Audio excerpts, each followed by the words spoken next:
one race. Competing visions for the future of New York City.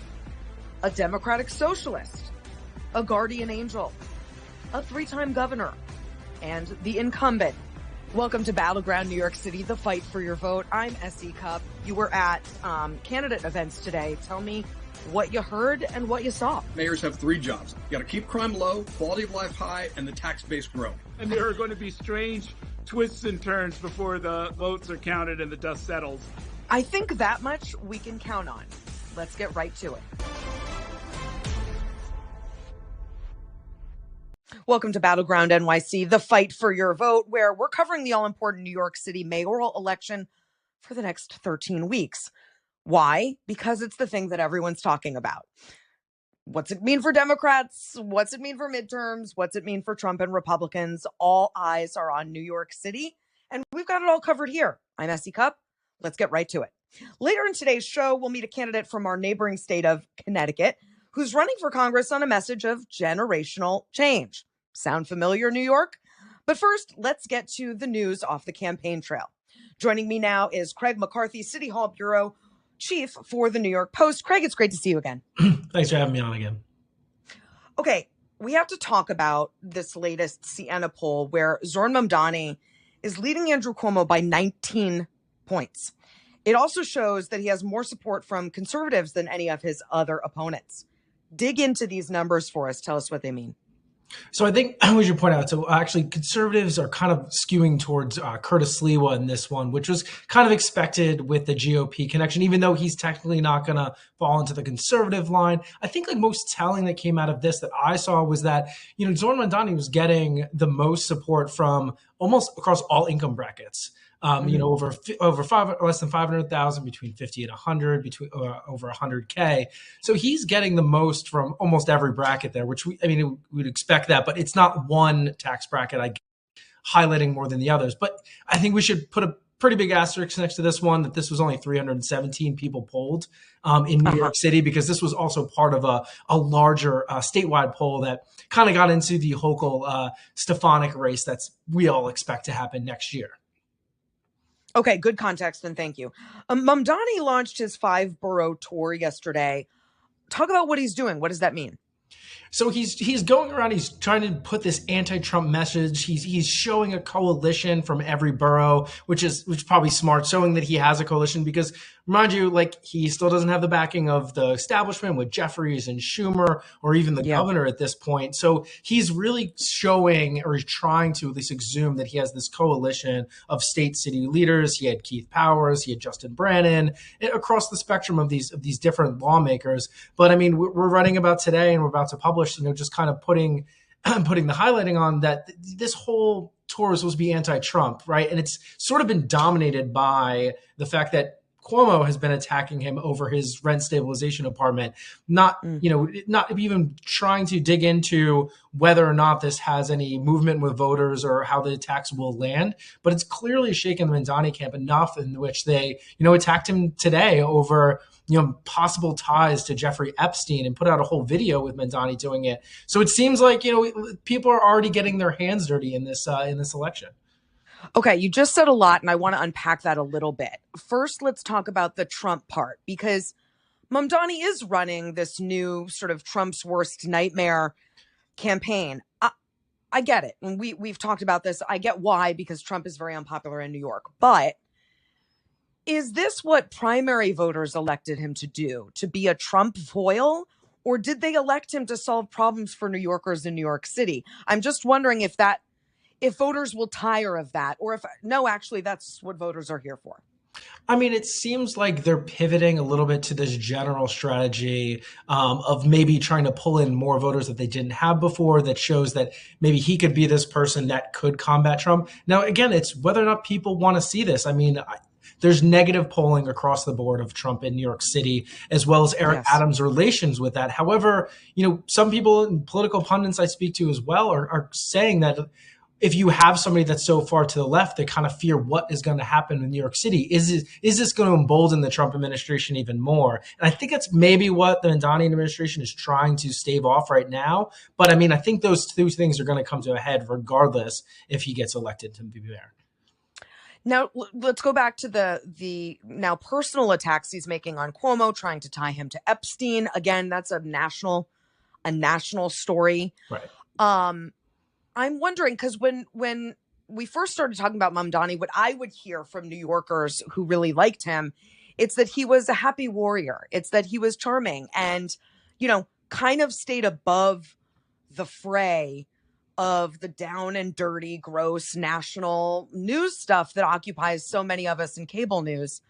I'm wondering if you think voters will get a little turned off if Mamdani starts doing what other Democrats are doing in Washington and talking about Epstein a lot. Yeah, I mean, I was a little bit surprised that this was coming out so early in the election. I do think that this seems like it's in response to Cuomo's attacks on Mamdani, although has been doing that for months now. It seems like this is the first real shot across the bow here. And, listen, we all know that Andrew Cuomo this is where he plays.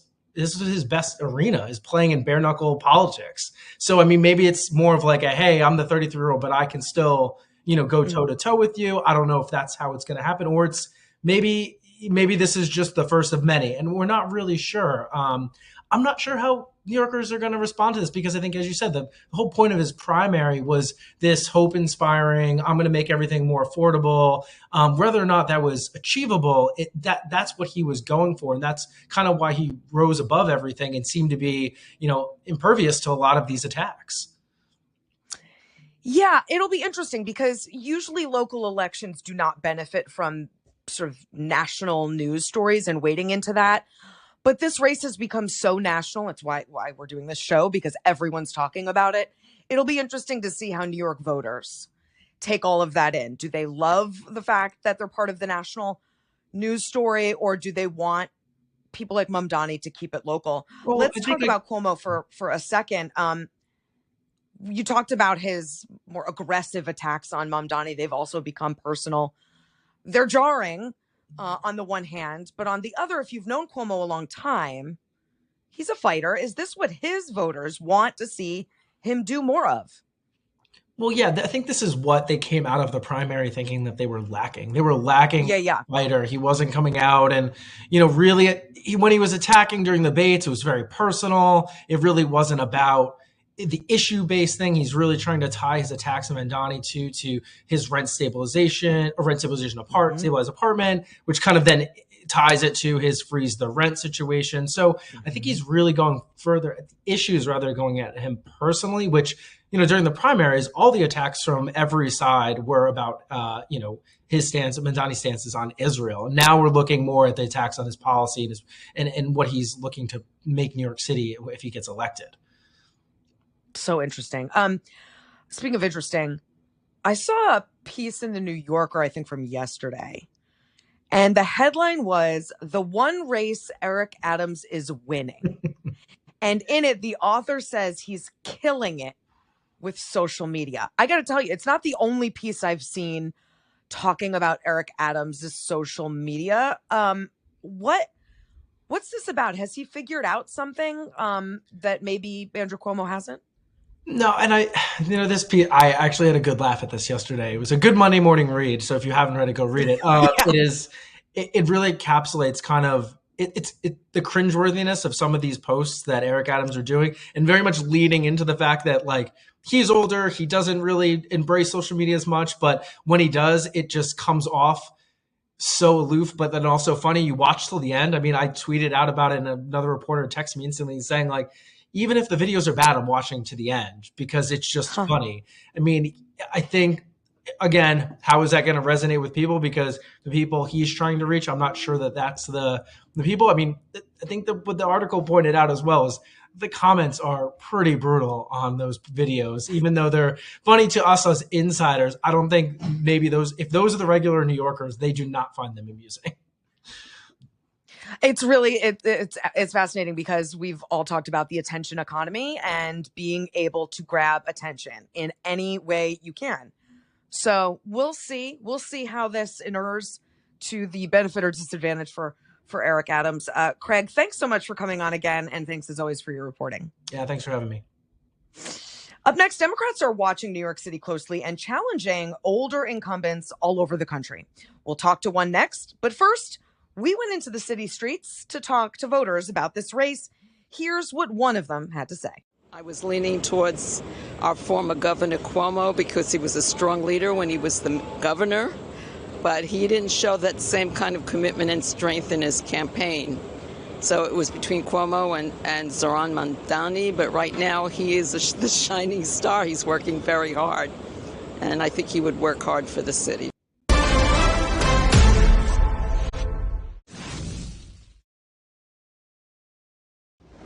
And we're back with Battleground NYC, the fight for your vote, where we're laser focused on the New York City mayoral election. Joining me now to discuss the bigger picture is Luke Bronin, former mayor of Hartford, Connecticut, who is running for Congress to unseat longtime Representative John Larson. Welcome, Luke. Thanks so much, Essie. Good to see you. Good to see you. So the reason I wanted to talk to you on this show, which I just said is laser focused on New York City, is because this New York City race isn't happening in a vacuum, as you know. Younger Democrats and progressive Democrats all over the country are running against older establishment incumbents in an attempt to breathe new life into the Democratic Party. What's all of this a reaction to, do you think? I think it's a reaction to a lot of things. But I mean, first and foremost, it's a reaction to the fact that we just lost as a Democratic Party. We lost not just the presidency, but the Senate and the House of Representatives. And we lost to a party led by somebody who everybody knows is corrupt. Everybody knows is an agent of chaos.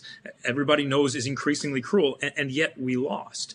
And so I think the Democratic Party has to recognize that we need to be willing to look ourselves in the mirror and say to ourselves, we need to make some bigger changes. And some of those changes are generational changes. You know, some of that is recognizing that it's healthy for a party to let in some new voices, that when more and more of the representatives of the party have been in Congress for decade after decade after decade, that you miss something as a party. You miss something when it comes to the ideas that are getting out there. You also miss something when it comes to the style of communicating and getting a message out. So I think there's a lot of things we need to learn as a party from what happened last year, and I hope we learn those things.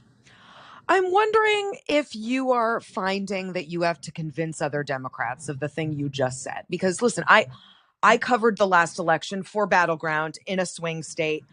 I heard this from voters all the time that Democrats weren't listening. They weren't talking about their very real problems. And whatever you wanted to say about Trump, he heard and he listened to their problems. And in the months since, I'm hearing from a lot of Democrats who don't see it as introspectively as you do, that, listen, we lost and we lost to this guy.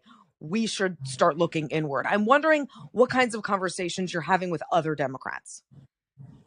Well, to me, there's actually a huge divergence. If you talk to people who have been in elected office for a long time, who are part of the party establishment, I think you're right. There is not enough recognition of just how much needs to change and how important it is to get some of those seats turned over and get some new voices in. But if you talk to voters, I'm hearing something very different. You know, when I talk to Democrats who are likely to vote in primaries, or just Democrats in general, I hear a huge hunger for change and a huge recognition that we need to change, and we have to feel a huge sense of urgency about that. So I think the answer to your question is a little bit of both, yes and no. But I think that what's going to happen this year, I believe, is that Democratic voters are going to send a really powerful message to the party as a whole that says it's time for some change.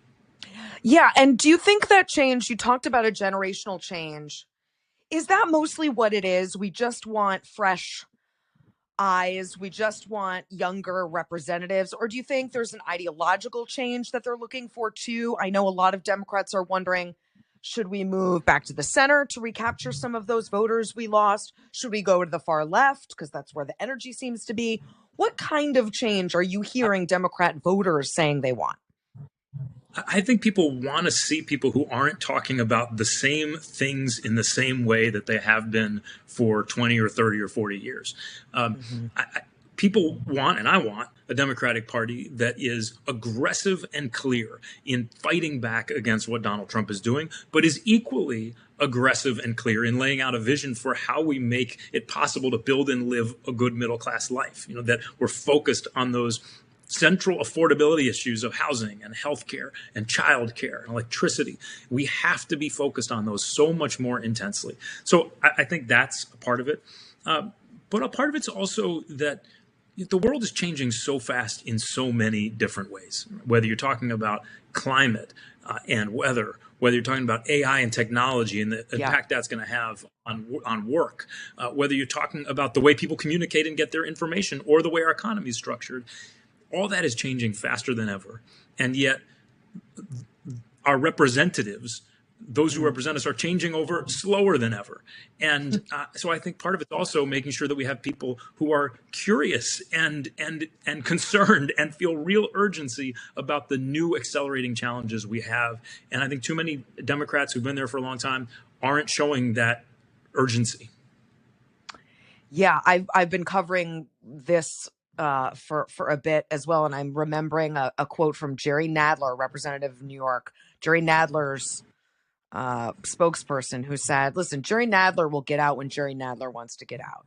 And that sort of indignant, defiance of what voters are asking for. I don't know how well that'll serve the party, but your race is to unseat John Larson. He's 77 and he's in his 13th term. Now, the conditions around your race are not exactly the same as the conditions around the New York City mayoral race, but tell me what kind of similarities you might see. I think one similarity is that people in this district are feeling enormous pressure from all sides right now. And again, housing, healthcare, childcare, electricity costs, they're feeling that pressure. And it's even when you got two pretty good incomes, you're feeling that pressure. And people want a Democratic Party that recognizes that hears that, and is determined to help fix that. So I think that's one thing that's similar, I bet, across the country. Another piece is, just as you said, a different type of communicating. You were talking about this a little bit earlier, but this is really important. The job of a member of Congress is not just in subcommittee rooms anymore. It's not just giving a speech to an empty chamber of a house or like posturing for the C-SPAN cameras. The job of a member of Congress has to be getting out there everywhere, in every way, every single day, and carrying that message. I've been going on Newsmax and News Nation, not networks that are particularly friendly to Democrats, but to me, it's really important to go everywhere and make that case, and treat voters with the respect of believing that we're still capable of actually talking about important issues, and Democrats have better answers for the problems that people are facing. So I think some of it's about how we communicate. Stay right there, Luke, because I've got a lot more questions about you and your race and how it relates to the New York City mayoral election. Battleground New York City, the fight for your vote. We'll be right back.